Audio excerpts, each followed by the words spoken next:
ഈ ഒരു വീഡിയോ ചെയ്യാനുള്ള കാരണം കഴിഞ്ഞ കുറച്ച് ദിവസങ്ങളായിട്ട് നമ്മുടെ നാട്ടിൽ വളരെയധികം പ്രചരിച്ചുകൊണ്ടിരിക്കുന്ന ഒരു ന്യൂസാണ്. അതായത് റഷ്യയിൽ വളരെ ഒരു ഇൻട്രസ്റ്റിംഗ് ടോപ്പിക്കാണിത്. സംഭവം എന്ന് പറഞ്ഞു കഴിഞ്ഞാൽ റഷ്യയിൽ ഇത് ഒരുപാട് പേര് എനിക്ക് ഈ ഒരു അഡ്വർടൈസ്മെന്റ് അയച്ചു തരുന്നുണ്ട്. സംഭവം വെച്ചാൽ റഷ്യയിൽ പണിസ്ഥലങ്ങളിൽ ഇടവേള സമയങ്ങളിൽ നമുക്ക് മറ്റു സ്ത്രീകളായിട്ടുള്ള കമ്മ്യൂണിക്കേഷനും അതുപോലെ തന്നെ അവരുമായിട്ടുള്ള ഒരു റിലേഷൻഷിപ്പും ഉണ്ടാക്കിയെടുക്കാൻ പറ്റുമെന്നുള്ളതൊക്കെ പറഞ്ഞുകൊണ്ട് ഒരുപാട് അഡ്വർടൈസ്മെന്റുകൾ, അതുപോലെ തന്നെ റഷ്യയിൽ നിരവധി ജോബ് വേക്കൻസികൾ അവൈലബിൾ ആണ്, ഇന്ത്യക്കാരെ വിളിക്കുന്നു എന്നൊക്കെ പറഞ്ഞുകൊണ്ടുള്ള ഒരുപാട് പക്ക എന്താ പറയുക, ഇതിനെ എന്ത് പറയണമെന്ന് എനിക്കറിയത്തില്ല.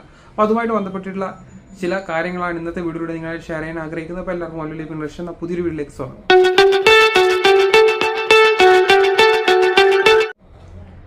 ഹൈ ഗൈസ്, എൻ്റെ ഒരു വിശ്വാസം. അപ്പോൾ കഴിഞ്ഞ കുറച്ച് ദിവസങ്ങളിലായിട്ട് നമ്മുടെ നാട്ടിൽ നടന്നുകൊണ്ടിരിക്കുന്ന രണ്ട് തരത്തിലുള്ള അഡ്വർടൈസ്മെന്റുകളെ കുറിച്ചാണ് ഞാൻ ഇന്ന് പറയാൻ പോകുന്നത്. അതായത് ഒന്ന്, റഷ്യയിലേക്ക് ഇഷ്ടംപോലെ ആളുകളെ ജോബ് വേക്കൻസികൾ റഷ്യയിൽ അങ്ങനെ കുമിഞ്ഞുകൂടിയിരിക്കുകയാണ്, ഇന്ത്യക്കാരെ വിളിക്കുന്നു. അതുപോലെ തന്നെ റഷ്യൻ അതായത് ഇടവേള സമയങ്ങളിൽ മറ്റു സ്ത്രീകളായിട്ട് റിലേഷൻഷിപ്പ് ഏർപ്പെടാൻ പറ്റുമെന്നൊക്കെ പറഞ്ഞുകൊണ്ടുള്ള വളരെ തികച്ചും അംഗീകരിക്കാൻ പറ്റാത്ത ഒരു കള്ളപ്രചരണങ്ങളാണ് നമ്മുടെ നാട്ടിലിപ്പോൾ നടന്നുകൊണ്ടിരിക്കുന്നത്. എസ്പെഷ്യലി ഞാനിപ്പോൾ റഷ്യയിൽ കഴിഞ്ഞ 5-8 വർഷം മുകളിലായി ഞാനിവിടെ റഷ്യയിൽ ഇപ്പോൾ ഓൾറെഡി താമസിക്കാൻ തുടങ്ങിയിട്ട്. അപ്പം ഞാൻ ഇതറിഞ്ഞപ്പോൾ സത്യം പറഞ്ഞു കഴിഞ്ഞാൽ എനിക്ക് ഷോക്കായിരുന്നു. സംഭവം എന്ന് പറഞ്ഞു കഴിഞ്ഞാൽ ഇങ്ങനൊരു സംഭവങ്ങൾ നമ്മുടെ റഷ്യയിൽ നടക്കുന്നേ ഇല്ല. ഒന്നാമത്തെ കാര്യം, ഇന്ത്യൻസിന് ജോബ് കിട്ടാന്ന് പറഞ്ഞു കഴിഞ്ഞാൽ ഇപ്പോൾ ഒരുപാട് കുട്ടികൾ ഇപ്പോൾ സ്റ്റുഡൻറ്റ് വിസയിൽ കയറി വന്നിട്ട് ജോലി കിട്ടാതെ അലഞ്ഞു തിരിഞ്ഞ് നടക്കുകയാണ്, ഒരു സ്ഥലത്തും ജോലി ഇല്ലാതെ. അതുപോലെ തന്നെ ഒരുപാട് പേര് വന്നിട്ട് തിരിച്ചു പോയിട്ടുണ്ട്. ഒരുപാട് പേര് എയർപോർട്ടിൽ നിന്നും സ്റ്റുഡൻറ്റ് വിസയിൽ വന്നിട്ട് ഡീപ്പോർട്ട് അടിച്ച് നാട്ടിലേക്ക് പോയിട്ടുണ്ട്. അപ്പോൾ ഈ സ്റ്റുഡൻറ്റ് വിസ എന്ന് പറഞ്ഞു കഴിഞ്ഞാൽ നിങ്ങൾ വന്നു കഴിഞ്ഞാലുള്ള ഡിസഡ്വാൻറ്റേജ് എന്ന് പറഞ്ഞു കഴിഞ്ഞാൽ ഫസ്റ്റ് തന്നെ പറയാം, നിങ്ങൾ 3 ദിവസം എങ്കിലും മിനിമം ക്ലാസ്സിൽ പോകണം. അങ്ങനെ ക്ലാസ്സിൽ പോയില്ലാത്ത ആളുകളാണെന്നുണ്ടെങ്കിൽ നിങ്ങൾക്ക് അതിൽ നിന്നും റഷ്യൻ ഫെഡറേഷൻ്റെ ഭാഗത്ത് നിന്നും within 5 days you should have to go to the India, otherwise you should have to fine എന്നെല്ലാം പറഞ്ഞുകൊണ്ടുള്ള ഒരു മെസ്സേജ് നിങ്ങളുടെ ഫോണിലേക്ക് വരും. ആ ഫോണിലേക്ക് വന്നിട്ട് അതായത് 3 ദിവസം കൊണ്ട് നിങ്ങൾ നാട്ടിലേക്ക് പോകണം. നിങ്ങൾ നാട്ടിലേക്ക് പോയില്ലെങ്കിൽ നിങ്ങൾക്ക് ഡിപ്പോർട്ടേഷൻ വരാനുള്ള സാധ്യത വളരെ കൂടുതലാണ്. ഡിപ്പോർട്ടേഷൻ വന്നാലുള്ള അവസ്ഥ നിങ്ങൾക്ക് അറിയാം. റെഡ് സ്റ്റാമ്പ് നമ്മുടെ പാസ്പോർട്ടിൽ അടിച്ചു കഴിഞ്ഞാൽ വേറൊരു രാജ്യത്തേക്ക് നിങ്ങൾക്ക് പോകാൻ പറ്റില്ല. 5 to 10 വർഷം വരെയാണെന്ന് തോന്നുന്നു. അത് ഡിപ്പെൻഡ് ഓൺ ഓരോരു രാജ്യത്തിൻ്റെ കണക്കനുസരിച്ചിരിക്കും. അപ്പോൾ അതുകൊണ്ട് അതിനുള്ള ഒരു സാഹചര്യങ്ങൾ നിങ്ങൾ വരുത്താതിരിക്കുക. രണ്ടാമത്തെ കാര്യം എനിക്ക് നിങ്ങളടുത്ത് പറയാനുള്ളത്, ഇടവേള സമയങ്ങളിൽ റഷ്യൻ സ്ത്രീകളായിട്ട് റിലേഷൻഷിപ്പിൽ ഏർപ്പെടാമെന്നൊക്കെ പറയുന്നത് നിങ്ങൾ അവരുടെ അടുത്തേക്ക് ഒന്ന് പോയി നോക്കിയാൽ മതി. അപ്പോൾ നിങ്ങൾക്ക് മനസ്സിലാവും.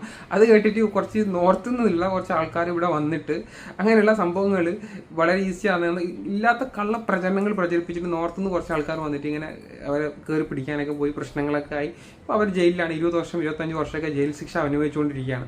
അതായത് അവർ റഷ്യൻ സ്ത്രീകൾ, അതായത് പുറത്തുനിന്ന് വരുന്ന ഇന്ത്യക്കാർ നമ്മൾക്കെതിരെ, കാരണം അവരെ ഒരു സമ്മതപ്രകാരം അല്ലാതെ അവരെ ടച്ച് ചെയ്ത് ഫോട്ടോ എടുക്കുക, അവരോട് അതായത് മോശമായ രീതിയിലുള്ള പെരുമാറ്റം, ഇങ്ങനെയുള്ള കാര്യങ്ങളൊക്കെ ഇപ്പം നമ്മുടെ റഷ്യയിൽ വളരെയധികം വർദ്ധിച്ചുകൊണ്ടിരിക്കുകയാണ്. ഇന്ത്യൻസ് കൂടി വരുന്നതിനനുസരിച്ചിട്ട് ഇവിടെ ഒരുപാട് പ്രശ്നങ്ങളും കാര്യങ്ങളൊക്കെ നടന്നുകൊണ്ടിരിക്കുകയാണ്.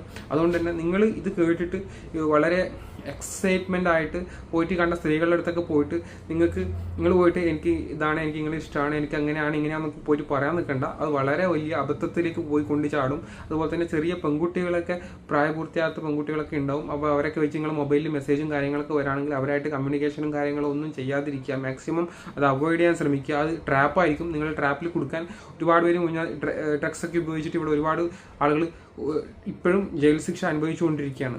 അതുപോലെ തന്നെ ചില വളരെ ഒരുപാട് പ്രശ്നങ്ങളും കാര്യങ്ങളൊക്കെ നമ്മുടെ ഇവിടെ നടന്നുകൊണ്ടിരിക്കുകയാണ്. അതുപോലെ തന്നെ നേരത്തെ ഈ ഒരു ജയിൽ ശിക്ഷ അനുഭവിക്കുന്നതിൻ്റെ കൂട്ടത്തിൽ പിന്നെ നമ്മുടെ ഒരു റിലേഷൻ ആയിട്ടുള്ള ഒരാളും കൂടി ഉണ്ടായിരുന്നു. പക്ഷേ അവനടുത്ത് ഞാൻ കാര്യങ്ങളൊക്കെ സംസാരിച്ചിട്ടുണ്ടായിരുന്നു. പക്ഷെ അവനിപ്പോഴും മുഖവരൊക്കെ എടുക്കാൻ തയ്യാറായിട്ടില്ല. അപ്പോൾ ഇപ്പോഴും ചില ആളുകൾ ഇപ്പോഴും അതിൽ നിന്നും ഒഴിഞ്ഞു മാറി ഇപ്പോഴും രക്ഷപ്പെട്ടതെന്ന് പറയാൻ പറ്റില്ല, അങ്ങനെ നിൽക്കുകയാണ്. ചില ഇടപെടലുകൾ കൊണ്ട് മാത്രമാണ് അവർ ഇങ്ങനെ പുറത്തിറങ്ങി നടക്കുന്നത്. പക്ഷെ രണ്ടുപേരിപ്പം വളരെ കഠിനമായിട്ട് യാതൊരു ഒരു ഇൻഫർമേഷൻസും അവരെ കുറിച്ച് അറിയാൻ പറ്റുന്നില്ല. എന്ത് സംഭവിച്ചു എന്നുള്ളത് പോലും ഇപ്പോഴും എനിക്ക് ഒരു ഇൻഫർമേഷനും കിട്ടുന്നില്ല. അതാണ് ഇവിടുത്തെ ലോ എന്ന് പറഞ്ഞു കഴിഞ്ഞാൽ. കാരണം ഡ്രഗ്സ് ഒക്കെ ഉപയോഗിച്ച് കഴിഞ്ഞാൽ ഏറ്റവും വലിയ ലോ ആണ്. 30 വർഷമൊക്കെയാണ് മിനിമം നമ്മൾ ജയിലിൽ കിടക്കേണ്ടി വരിക. നിങ്ങൾ റഷ്യൻ ലോയെ കുറിച്ചൊന്ന് പഠിച്ചു നോക്കുക. എന്നതിന് ശേഷം മാത്രം നിങ്ങൾ ഇറങ്ങി തിരിച്ചാൽ മതി. അതുകൊണ്ട് ഇവിടെ ഡ്രഗ്സോ കാര്യങ്ങളൊന്നും യൂസ് ചെയ്യാതിരിക്കുക, അതൊക്കെ ഒഴിവാക്കാൻ നോക്കുക. പിന്നെ ഇടവേള സമയങ്ങളിൽ റിലേഷൻസും കാര്യങ്ങളൊക്കെ ഏർപ്പെടുക, അങ്ങനെയുള്ള സമയം ഇതൊക്കെ കേട്ടിട്ട് ഇല്ലാത്ത കള്ള പ്രചരണങ്ങളൊക്കെ കള്ള ന്യൂസുകളൊക്കെ കേട്ടിട്ട് ഇവിടെ വന്നിട്ട് സ്ത്രീകളടുത്ത് പോയി കഴിഞ്ഞാൽ നിങ്ങളെ 32 പല്ലും അവർ അടിച്ചിറക്കും എന്നുള്ളത് യാതൊരു സംശയവും വേണ്ട. വെറുതെ പോയിട്ട് അങ്ങനെയുള്ള പ്രശ്നങ്ങളിലേക്ക് പോകേണ്ട. എസ്പെഷ്യലി സ്ത്രീകളാണ്, ഒരു ആണുങ്ങളെ പവറുള്ള സ്ത്രീകളാണ് ഇവിടെയുള്ള. കാരണം നമ്മുടെ നാട്ടിലുള്ള ഒരു ആണിൻ്റെ പവറാണ് ഇവിടുത്തെ ഒരു സ്ത്രീകൾക്ക് എന്ന് പറയുന്നത്. കാരണം ഇമ്മ്യൂണിറ്റി പവറൊക്കെ അവരുടെ സ്റ്റാമിനൊക്കെ വളരെ കൂടുതലായിരിക്കും. അതുകൊണ്ട് തന്നെ കരാട്ട, കുംഫു, ജുഡോ ഇങ്ങനെയുള്ള കാര്യങ്ങളിലൊക്കെ അഗ്രഗണ്യന്മാർ ഇവരൊക്കെ. അതുകൊണ്ട് നിങ്ങൾ അവരുടെ അടുത്തൊന്നും പോയിട്ട് വെറുതെ ഇല്ലാത്ത കാര്യങ്ങളിലൊക്കെ ഇതൊക്കെ കേട്ടിട്ട് നിങ്ങൾ അവരുടെ അടുത്ത് പോയിട്ട് ഇൻ്റർഫിയർ ചെയ്യാൻ നിൽക്കേണ്ട. ചില സമയത്ത് അവരുടെ സ്വഭാവങ്ങൾ മാറും, അത് വളരെ വലിയ പ്രശ്നത്തിലേക്ക് പോകും. അതുകൊണ്ട് നിങ്ങൾ നാട്ടിലേക്ക് പോവല്ല, വലിയ ഫൈൻ കൊടുക്കേണ്ടി വരും. അവർ ചോദിച്ച തുക നിങ്ങൾ കൊടുക്കേണ്ടി വരും. വലിയൊരു എമൗണ്ട് അവർ നിങ്ങളെ ബാർഗെയിൻ ചെയ്ത് വലിയൊരു എമൗണ്ട് കോടതിയിൽ പറഞ്ഞു കഴിഞ്ഞാൽ ആ എമൗണ്ട് നിങ്ങൾ കൊടുക്കേണ്ടതായിട്ട് വരും. അതുപോലെ തന്നെ വലിയൊരു ജയിൽ ശിക്ഷ നിങ്ങൾ അനുഭവിക്കേണ്ടി വരും. അതുപോലെ നിങ്ങൾ ഡീപ്പോർട്ടേഷൻ വരാനുള്ള സാധ്യത വളരെ കൂടുതലാണ്. പിന്നെ രണ്ടാമത്തെ കാര്യം എന്ന് പറഞ്ഞു കഴിഞ്ഞാൽ റഷ്യയിലെ ജോലി സാധ്യതകൾ. അങ്ങനെ ജോലി സാധ്യതകളൊന്നും അങ്ങനെയൊന്നും ഇല്ല. അതൊക്കെ വളരെ നമുക്ക് റെക്കമെൻഡേഷനും കാര്യങ്ങളൊന്നും ഇല്ലാതെയൊന്നും ജോലിയൊന്നും ഇവിടെ റഷ്യയിൽ കിട്ടൂല. അതൊക്കെ വളരെയധികം റെക്കമെൻഡേഷൻ വേണം. ഇവിടെ റഷ്യയിലുള്ള റഷ്യൻ സിറ്റിസൺ ആയിട്ടുള്ള ആളുടെ റെക്കമെൻഡേഷനും കാര്യങ്ങളൊക്കെ വേണം. അതുപോലെ തന്നെ പെട്ടെന്നൊന്നും നിങ്ങൾക്ക്, എസ്പെഷ്യലി നിങ്ങൾ ഒരു രാജ്യത്തേക്ക് വരുന്നത് ഈവൻ ലാംഗ്വേജ് പോലും അറിയാതെ ഒരു രാജ്യത്തേക്ക് വരുമ്പോൾ നിങ്ങൾക്ക് പെട്ടെന്നൊന്നും ഒരു കമ്പനി നിങ്ങളെ ഹയർ ചെയ്യാൻ തയ്യാറാവില്ല. അത് നിങ്ങൾ മനസ്സിലാക്കുക, ലോജിക്കായിട്ട് ചിന്തിക്കേണ്ട കാര്യങ്ങളാണ്. നിങ്ങൾക്ക് ഈവൻ ഒരു റഷ്യനിലെ ഒരു കാര്യങ്ങൾ ഫ്ലുവൻസായി സംസാരിക്കാനോ ഒന്നും അറിയാം. കാരണം ഇവിടെ 99.9% ആളുകൾ സംസാരിക്കുന്നത് അവരുടെ ഓൺ ലാംഗ്വേജ് ആണ്. അതുകൊണ്ട് തന്നെ നിങ്ങൾക്ക് ഒരു ജോലി കിട്ടുക എന്നുള്ളത് വളരെ ഡിഫിക്കൽട്ടാണ്. അതുകൊണ്ട് നിങ്ങൾ ജോലി സാധ്യത കൂടുതലുണ്ട് അങ്ങനെയുണ്ട് എന്നൊക്കെ പറഞ്ഞ ന്യൂസുകളൊക്കെ കേട്ടിട്ട് നിങ്ങൾ കയറി വരാൻ നിൽക്കണ്ട. കാരണം ജോലിയെക്കുറിച്ച് അന്വേഷിച്ച് ഇവിടെ വന്നതിന് ശേഷം റഷ്യയിലുള്ള ആളുകളുമായിട്ട് അവർക്ക് ഇവിടെ കമ്മ്യൂണിക്കേഷൻ, അവർക്ക് ഇവിടെ റിലേഷൻസിലുള്ള ആളുകളായിട്ട് ബന്ധപ്പെട്ട് ജോലി ഉണ്ടോ എന്നുള്ളത് ഉറപ്പ് വരുത്തിയതിന് ശേഷം മാത്രം വരിക.